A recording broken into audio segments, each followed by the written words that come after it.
میری ساس اپنے کپڑے مجھ سے روز دھلواتی اور دھلے ہوئے کپڑے بغیر سکھائے الماری میں رکھ دیتی۔ میں حیران رہتی کہ ایسے تو بدبو پھیل جانی چاہیے، لیکن ایسا نہیں تھا۔ میری ساس کسی کو بھی اپنی الماری کے قریب نہ آنے دیتی تھی۔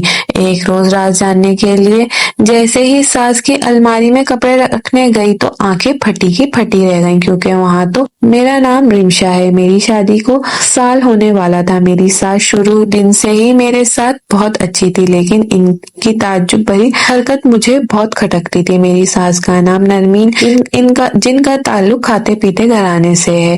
میرے سسر کا کپاس کا اپنا کاروبار ہے۔ وہ مزاج کے بہت سخت آدمی ہیں اور ان کے سامنے کوئی نہیں بولتا، اور ماں تو ان سے دب کر ہی رہتی ہیں۔ میرے سسر کے کاروبار میں میرے شوہر ان کا ہاتھ بٹاتے ہیں۔ میری ساس بہت مشکوک حرکتیں کرتی تھی۔ ان کے پاس ایک پرانے طرز کا صندوق موجود تھا، جس کی چابی وہ ہمیشہ اپنے گلے میں ڈالے رکھ۔ شادی کے دوسرے دن سے ہی میں سب دیکھتی آ رہی تھی، اور وہ ہر روز اپنے کپڑے مجھ سے دھلواتی اور پھر بغیر سکھائے ہی اپنی الماری میں رکھ دیتی۔ مجھے بہت حیرانی ہوتی کہ کہوں ایسا کیوں کرتی ہیں۔ میں نے ایک دن تنگ آ کر اپنے شوہر کو اماں کی حرکتوں کا بتایا تو وہ مجھ سے جھگڑنے لگا۔ بدلحاظ عورت، کیا فضول الزام لگا رہی ہو میری ماں پر۔ میں بہت رنجیدہ ہوئی کہ کیوں اس نے میری بات کا یقین نہ کیا۔ ماں کے روز کپڑے دھلوانے کی عادت بہت تنگ تھی۔ میں نے اماں سے باتوں باتوں میں کہا، اماں میں بہت تھک جاتی ہوں کپڑے دھونے کے بعد، میں کچن کا کام سنبھال لوں، لیکن انہوں نے سختی سے منع کر دیا۔ مجھے مزید پریشانی ہوئی کہ اماں ایسا کیوں کرتی ہیں۔ میں اماں کے کمرے میں کھانا دینے جا رہی تھی جب مجھے اماں کی کچھ گھسنے کی آواز سنائی دی۔ میں نے کھڑکی سے جھانکنے کی کوشش کی تو مجھے اماں وہ صندوق بند کرتی ہوئی دکھائی دی۔ میں سوچ میں پڑ گئی کہ آخر اس صندوق میں ایسا کیا ہے جو اماں اسے چھپائے رکھتی ہیں، اور چابی بھی اتنی حفاظت سے رکھتی ہیں۔ آج سے 2 روز پہلے کی بات ہے، جب رات میں پیاس کی شدت سے میری آنکھ کھلی، مجھے اماں رات کے آخری پہر میں کچن میں نظر آئی۔ میں حیرت میں تھی کہ اماں رات کے اس وقت یہاں کیا کر رہی ہیں۔ اماں نے اپنے ہاتھ میں کھانے کی ٹرے رکھی تھی اور میں شیشے سے ان کو دیکھ رہی تھی۔ اتنا کھانا وہ کہاں لے جا رہی ہیں؟ میں نے ان سے پوچھا، اماں یہ کھانا آپ کہاں لے جا رہی؟ تو وہ بولی، مجھے بہت بھوک لگی تھی، اس لیے میں پریشانی کے عالم میں ان کو زیادہ دیکھتی رہی، کیونکہ رات کا کھانا اماں ہم سب کے ساتھ کھا چکی تھی۔ اماں سیدھی اپنے کمرے کی جانب چلی گئی۔ میں کمرے میں آ کر سوچنے لگی کہ کیا ماجرا ہے، اماں یہ سب حرکتیں کیوں کرتی ہیں۔ مجھے کچھ سمجھ نہیں دے رہا تھا کہ میں کیا کروں۔ میں نے صبح معمول کے مطابق اپنے سارے کام کیے اور اماں کے کپڑے دھوئے۔ آج میں نے ہمت کر کے ان سے پوچھا کہ اماں، آپ اپنے سارے کپڑے گیلے الماری میں رکھتی ہیں تو بدبو کیوں نہیں ہوتی؟ آپ کے کپڑے ایسے ہی رہتے ہیں؟ تو اماں میری بات پر مسکراتے ہوئے بولی، بیٹی مجھے خارش رہتی ہے جس میں سوکھے کپڑے کاٹتے ہیں، مجھے اس لیے گیلے کپڑے ہی پہن کر سوتی ہوں تو ہی سکون آتا ہے۔ یہ بیماری مجھے شادی سے پہلے سے ہی ہے۔ ان کی بات پر مجھے اب یقین نہ آیا، کیونکہ جو میں اپنی آنکھوں سے دیکھ چکی تھی وہ معمولی بات تو بالکل نہیں تھی جن کو نظر انداز کیا جا سکتا۔ میں ان کی بات پہ صرف جذبات میں سر ہلایا اور اپنے کام میں لگ گئی۔ اماں نے روز کی طرح اپنے دھلے کپڑے اٹھائے اور اپنے کمرے کی طرف بڑھ گئی۔ مجھے بے چینی نے آن گھیرا۔ میں ان کے پیچھے جانے لگی کہ میرا شوہر ارحم گھر میں داخل ہوا۔ ارحم گھر کے اکلوتے سپوت تھے اور مزاج کی برہمی میں باپ سے ہی ملی تھی۔ میں مطمئن تھی، بس کمی تھی تو ایک اولاد کی تھی۔ ارحم نے مجھے سے اپنی کھاتے والی کتاب کا پوچھا اور کمرے میں چلے گئے۔ میں نے اماں کے کمرے میں جانے کا ارادہ ملتوی کر دیا، ارحم کے پیچھے ہی چلی کہ کہیں ان کو میری کوئی ضرورت نہ پڑے۔ کھاتا ڈھونڈنے میں نے کچھ دیر ارحم جا چکے تھے، میں ہی باہر صحن میں چلی آئی جہاں میری اماں پڑوسن کو کچھ ہدایت دے رہی تھی جن کی بہو بھی حاملہ تھی۔ اماں نے مجھے آتے دیکھا تو اپنے پاس بلایا۔ میں نے ان کو سلام کیا اور چائے بنانے کے بہانے اٹھ گئی۔ ان کی نظریں مجھے خود کا پیچھا کرتی محسوس ہوئی۔ میں نے کچن میں کھڑی ہی کچھ آوازیں سنی جو ہماری پڑوسن کی تھی۔ وہ اماں کو مجھے کسی ڈاکٹر کو چیک اپ کروانے کا بول رہی تھی۔ مجھے ان کی باتوں پر اپنے اندر خالی پن محسوس ہوا۔ رات کا وقت تھا، سب کمرے میں سونے جا چکے تھے۔ اچانک مجھے بادل گرجنے کی آواز سنائی دی اور ڈر کر اٹھ گئی۔ مجھے یاد آیا تھا کہ میں نے چھت پر کپڑے سکھائے تھے اور بارش میں گیلے ہو جائیں گے۔ میں جلدی سے پاؤں میں چپل پہن کر باہر گئی اور جیسے ہی چھت پر پہنچی تو میری آنکھیں باہر ابلنے کو تھی۔ چھت کے بیچوں بیچ اماں کھڑی تھی اور وہ شاید کسی کام سے آئی ہی۔ پہن رکھا تھا جو میں نے سوٹ یوں، لیکن انہوں نے وہی دھویا۔ اماں نے آہٹ پر مجھے مڑ کر دیکھا اور گڑبڑا گئی اور بولنے لگی کہ وہ کپڑے اتارنے آئی تھی۔ مجھے فکر تھی کہ تمہاری محنت ضائع ہو جائے گی۔ بولتے ہوئے مسلسل ان کی زبان لڑکھڑا رہی تھی جیسے وہ جھوٹ بول رہی ہوں۔ میں نے اسے کچھ نہ کہا اور کپڑے اتارنے لگی۔ وہ بھی میرے ساتھ ہی نیچے چلی آئی۔ میں نے اپنے کمرے کا رخ کیا۔ دماغ میں الجھنوں کا جال تھا کہ ختم ہی نہیں ہو رہا تھا۔ روز بروز اماں کی عجیب حرکتوں نے مجھے الگ راستے کا ہی راہ دیا تھا۔ نہ جانے کیا راز تھا ان سب عجیب و غریب حرکتوں کے پیچھے۔ رات کو اتنی ٹھنڈ میں باہر جانا، میں اپنی سوچوں میں اس قدر غرق تھی کہ مجھے پتہ ہی نہ چلا کہ کب میری آنکھ لگی۔ اگلی صبح میں ساس کے کپڑے دھو رہی تھی تو مجھے ان کے کپڑوں سے وہی چابی ملی جو ہر وقت اپنے گلے میں ڈالی رکھتی تھی۔ میں بہت خوش ہوئی کہ آج اماں کے راز کا پتہ چل جائے گا۔ کسی بھی حال میں اپنے ہاتھ صاف کیے اور جلدی جلدی قدم اماں کے کمرے کی طرف بڑھانے لگی۔ جیسے ہی اماں کے کمرے میں پہنچی تو دیکھا کہ وہ الماری منہ دیے کچھ کر رہی تھی۔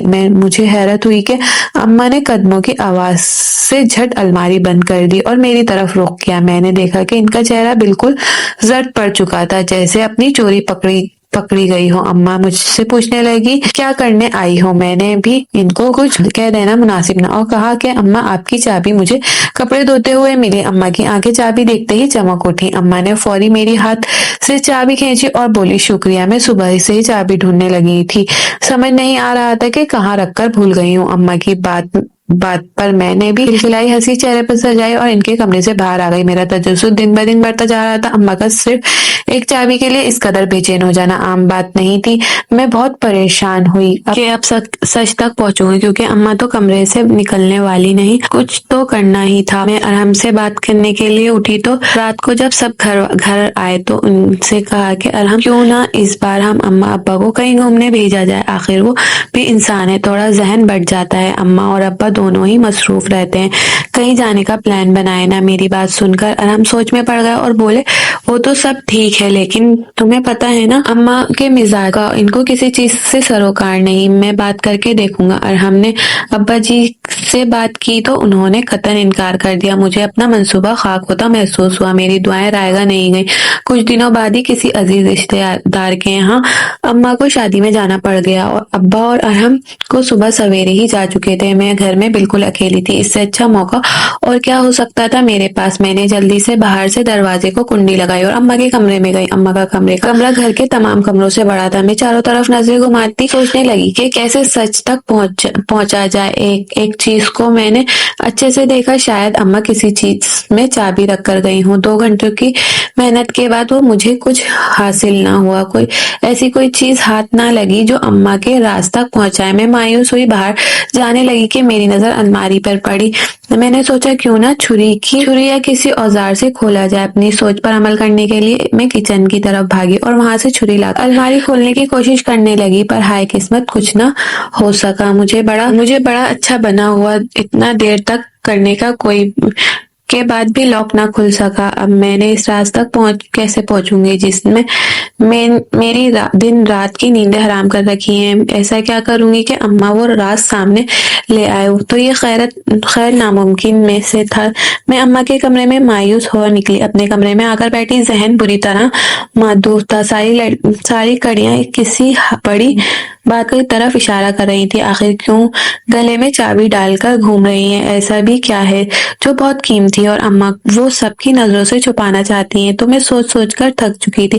آخرکار ذہن میں دھماکہ سا ہوا، جنہوں نے اماں کے کمرے میں رات میں چھپ جاؤں گی اور سارا ماجرا دیکھوں گی کہ وہ آخر کرتی کیا ہیں، ان کے گیلے کپڑوں کا کیا راز ہے۔ میں نے دل میں پکا ارادہ کیا کہ سب کے سامنے سچ لا کر ہی رہوں گی۔ میں اپنے کمرے میں آرام کر رہی تھی جب اماں انتہائی تیش کے عالم میں میرے کمرے میں آئی اور غصے سے بولنے لگی، تم نے میرے کمرے کی تلاشی لی ہے؟ ذلیل لڑکی، تمہاری جرت کیسے ہوئی؟ آخر کیا لینے گئی تھی تم وہاں؟ کس کی اجازت سے میرے کمرے میں گئی تھی؟ اماں لال پیلی ہوتی ہوئی مجھ پر برس رہی تھی۔ میں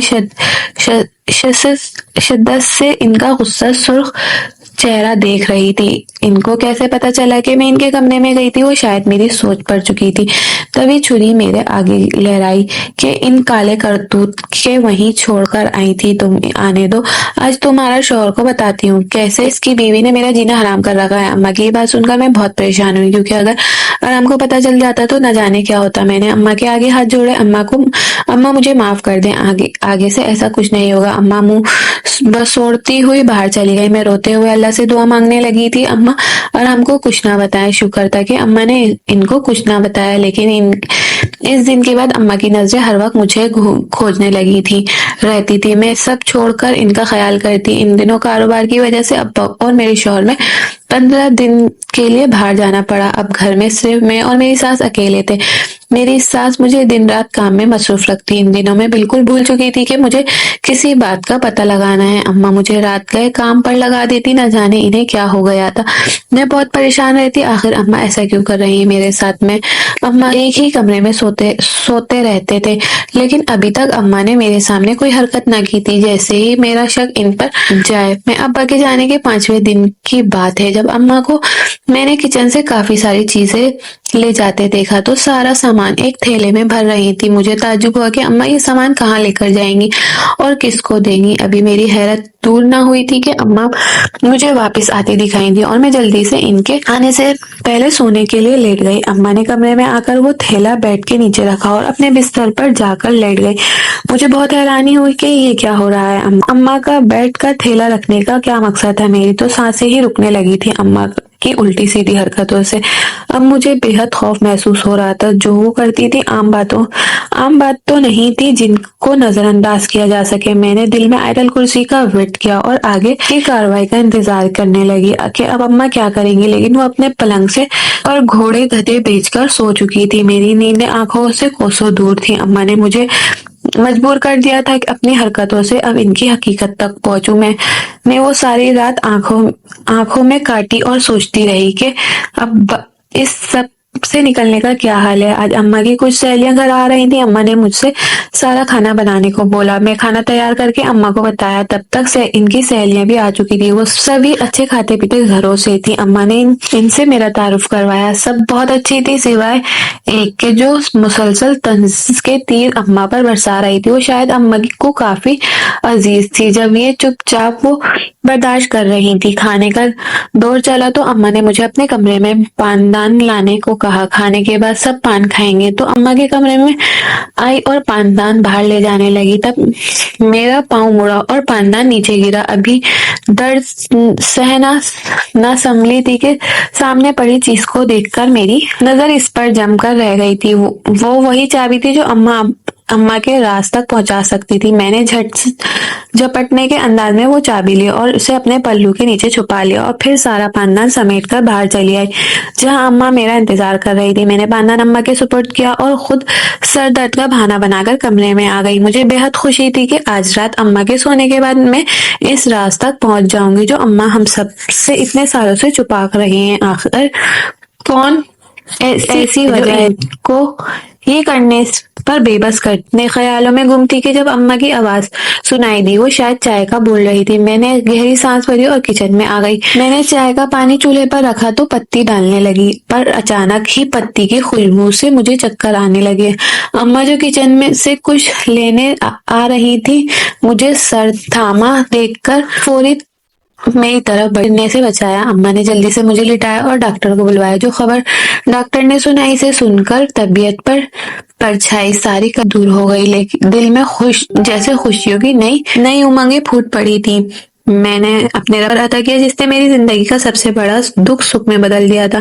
اماں تو میرے صدقے مواری جا رہی تھی۔ اماں نے میرا بہت خیال رکھنا شروع کر دیا۔ آخر وہ تو دادی بننے جا رہی تھی۔ جب میں حاملہ ہوئی تھی تو ایک دن اماں میرے پاس ایک بوسیدہ قمیص لے کر آئیں جو کافی گیلی تھی۔ مجھے مجھ سے دیکھتے ہوئے بھی کرات محسوس ہو رہی تھی۔ اماں نے مجھے وہ قمیض پہننے کو کہا۔ مجھے حیرت ہوئی، اماں مجھے یہ قمیض کیوں دے رہی ہیں؟ وہ اس قدر گندی؟ اماں کی بات پر میں نے سرے سے انکار کر دیا کہ میں یہ نہیں پہنوں گی۔ اماں بولی، جب میں حاملہ ہوئی تھی تب بھی یہی پہنی تھی، کیونکہ میرے سسر کو وارث چاہیے تھا اور یہی اس گھر کی ریت ہے، چاہے کچھ بھی ہو جائے پہلی اولاد وارث ہوگی۔ تمہارے سسر نے سختی سے کہا ہے کہ ان کو پہلا سپوت اپنے خاندان کا نام چلانے والا چاہیے، ورنہ اپنے گھر بیٹھنے کو تیار رہنا۔ میرے بیٹے کے لیے لڑکیوں کی کوئی کمی نہیں ہے۔ اماں کی باتیں سن کر مجھے دھچکا سا لگا۔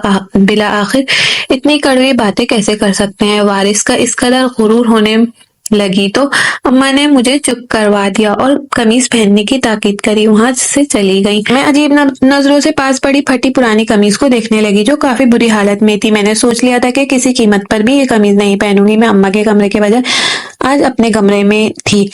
جب مجھے کھٹکے کی آواز سنائی دی میں ڈر گئی۔ میرے اور اماں کے علاوہ کون ہو سکتا ہے اس وقت؟ میں نے ہمت کر کے اٹھی اور باہر کی جانب قدم بڑھایا۔ آج پھر معمول کی طرح اماں کھانا لے کر اپنے کمرے کی طرف جا رہی تھی۔ مجھے سمجھ نہ آیا کہ کیا کروں۔ میں نے چھوٹے چھوٹے قدمیں اٹھاتی ہوئی ان کے پیچھے چلی گئی۔ اماں اپنے کمرے میں آئی، کھانا پر رکھا اور ایک نظر ادھر ادھر دیکھا اور بیڈ کے نیچے رکھے ٹیبل صندوق کو نکالا اور اسے کھولنے لگی۔ جیسے ہی اماں نے وہ صندوق کھولا تو میرے پاؤں تلے زمین نکل گئی۔ اس صندوق میں موجود چیزوں کو دیکھ کر میں حیرت زدہ ہو گئی۔ پورے صندوق میں طرح طرح کے کھلونے اور کپڑے تھے۔ اماں نے اس میں سے ایک کھلونا نکالا اور صندوق کو واپس تالا لگا دیا۔ میں حیرت کن نظروں سے سارا منظر دیکھ رہی تھی، جس کے بعد اماں چلاتی ہوئی الماری کے پاس آئیں اور اسے کھولا۔ جو ہی اماں نے الماری کے پٹے کے کھولے میری روح لرز گئی، جیسے بے جان سا ہونے لگا۔ الماری کا پٹا کھولتے ہی اماں نے ایک سائڈ پر کھسکایا جہاں کوئی خفیہ راستہ دکھائی دے رہا تھا۔ مجھے بہت خوف محسوس ہوا۔ میں ڈرتے ڈرتے اس جگہ پر اماں کے پیچھے قدم رکھے۔ میرے جسم کی کپکپاہٹ، ٹانگوں کی لرزش میں مجھے واضح محسوس ہو رہی تھی۔ اماں ایک راستے سے گزر کر چھوٹے سے کمرے کی طرف چلی آئیں۔ ان کے پیچھے دیوار کی اوٹ چھپائی گئی تھی، پر اپنے سامنے منظر پر دیکھتے ہی میری آنکھوں کی ٹھیپیاں پھیل گئیں، زبان جنگ ہو کر رہ گئی۔ میں کسی پتھر کی مورت کی طرح پتھرائی نظروں سے سامنے دیکھ رہی تھی، جہاں اماں کسی 13-14 سالہ بچی کو وہ کھلونے دے کر اور کھانا کھلا رہی تھی۔ میرے حواسات چھوڑنے لگے۔ وہ بچی کچھ الگ سی تھی۔ اس سے پہلے میں گڑبڑاتی میں پاس پڑی مثال کو تھاما۔ اماں پیچھے ہٹ چونک کر مڑی۔ وہ مڑ کر مجھے دیکھنے لگی۔ مجھے دیکھتے ہی ان کا رنگ پھک ہو گیا، چہرہ بالکل سفید پڑ گیا۔ ان کو بھی سمجھ آ چکی تھی کہ میں ساری حقیقت جان چکی ہوں۔ اماں نے خود کو سنبھالنا اور میرے سامنے آ کھڑی ہوئی۔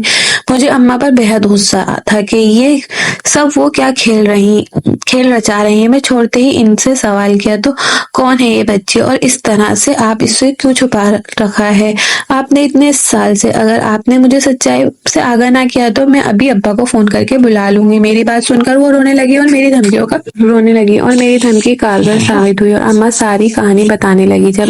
میری جب شادی ہوئی تھی ہم بہت غریب تھے۔ میری جس سے شادی ہوئی تھی وہ بہت سخت مزاج اور ارحم کے ابا سے کافی گرم مزاج کے مالک تھے۔ شروع ہی سے ظالم جابر انہوں نے شادی کے بعد مجھے کوئی سکھ نہ دیا۔ شادی کے تیسرے ماہ ہی انہوں نے ان کے گھر والوں کی وارث کی رٹ لگ گئی۔ انہیں بیٹی کے نام سے نفرت تھی کہ ہمیں اب وارث چاہیے۔ ارحم کے ابا مجھے دن رات مانج ہونے کے طعنے دیتے۔ میں بہت پریشان رہنے لگی۔ ان سب باتوں کی وجہ سے اماں نے میرے لیے پیر بابا کے مزارات پر منت مانگی اور مجھے اولاد ہو جائے، اور میں ہر روز اس منت کا دیا جلانے مزار پر جانے لگی۔ ایک رات میں واپس آ رہی تھی کہ میرے کانوں کی سرسراہٹ ہوئی اور وہ کسی بچے کے رونے کی آواز تھی۔ میں فوراً آواز کی سمت لپکی۔ جنگل میں کے درخت کے بالکل ساتھ ہی ایک بچہ سفید کپڑے میں لپٹا ملا۔ میری روح لرز گئی۔ یہ کون مانوس بد نصیب ہے جو اس طرح اپنی اولاد کو بے یار و مددگار چھوڑ کر چلا گیا؟ میں نے اس بچی کو لیا اور گھر آ گئی۔ شاید یہ خدا کی طرف سے میرے لیے نام تھا، میری دعاؤں کا۔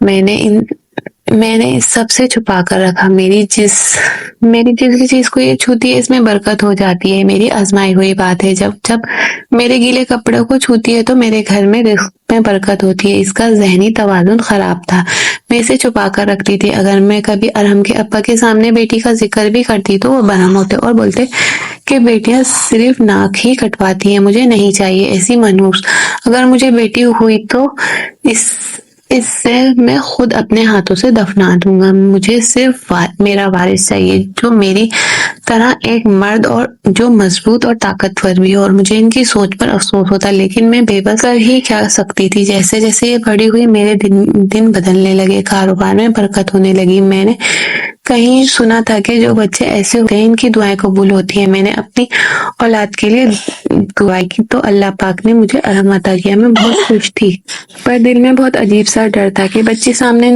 نہ آ جائے، بس اسی لیے چھپا کر رکھا۔ جو قمیص تم کو دی تھی وہ اسی نے مجھے ارحم کے وقت دی تھی، تبھی میرا ارحم ہوا تھا۔ میں نے دی تھی جو میرے ساتھ ہوا وہ تمہارے ساتھ بھی ہو۔ اماں کی باتیں سن کر مجھے بہت افسوس ہوا، ابا کی سوچ پر یہ ہمارا معاشرہ وارث ہونا عورت کی زندگی کا مقصد بنا دیا جائے، اسے ذہنی اذیت دی جائے۔ ماں سے معافی مانگنے لگی اور ان کو غلط سمجھایا۔ ابھی ہی رہے تھے کہ میرا فون بجا اور خبر سننے کو ملی، ایسا لگا مانو کسی کے کانوں سے پگھلا سیسا ڈال دیا ہو کہ ارحم کا ایکسیڈنٹ ہو گیا تھا اور دونوں ٹانگوں سے معذور۔ یہ سن کر اماں تو بے ہوش ہو گئی، میری اپنی حالت بہت بری تھی، میرے سسر پوری طرح بکھرے تھے، ان کا سارا غرور جاگ کی طرح بیٹھ گیا تھا، ان کے تکبر کی سزا مل چکی تھی۔ میں اپنے نصیب پر صبر کر گئی تھی، کیونکہ رب بہتر کے لیے بہترین عطا کرتا ہے۔ میں ہر حال میں خوش تھی، بس ارحم سے بے بسی میرا کلیجہ چیر لیتی تھی۔ ان سب حسرتوں نے اماں کو چارپائی سے لگا دیا تھا۔ میں اس بچی کو باہر لائی اور اپنے ساتھ رکھنے لگی۔ اس بچی سے الگ ہی انسانیت تھی۔ اپنے گھر کو بکھرا دیکھ کر میں سوچتی کہ جب لوگ مرتے ہیں تو غرور کدھر جاتا ہے۔ بیٹیوں سے نفرت پر چار کرنے والے ساری زندگی بیٹیوں کا روگ پال لیتے ہیں، غرور صرف اللہ کی ذات پر ہے۔ ایسے الفاظ سے گریز کریں جو بعد میں آپ کے لیے ساری زندگی سزا بن جائیں۔ جو لوگ اپنے نصیب پر مطمئن ہوتے ہیں ان کو ایسے نوازا جاتا ہے کہ بندہ گمان بھی نہیں کر سکتا۔ غرور خاک سے بنے اور خاک سے ملنے والوں کے لیے نہیں، کیونکہ تکبر ایک ایسا ناگ ہے جو سب سے پہلے اپنے کرنے والوں کو ڈستا ہے اور ساری زندگی کا ناسور دیے جاتا ہے۔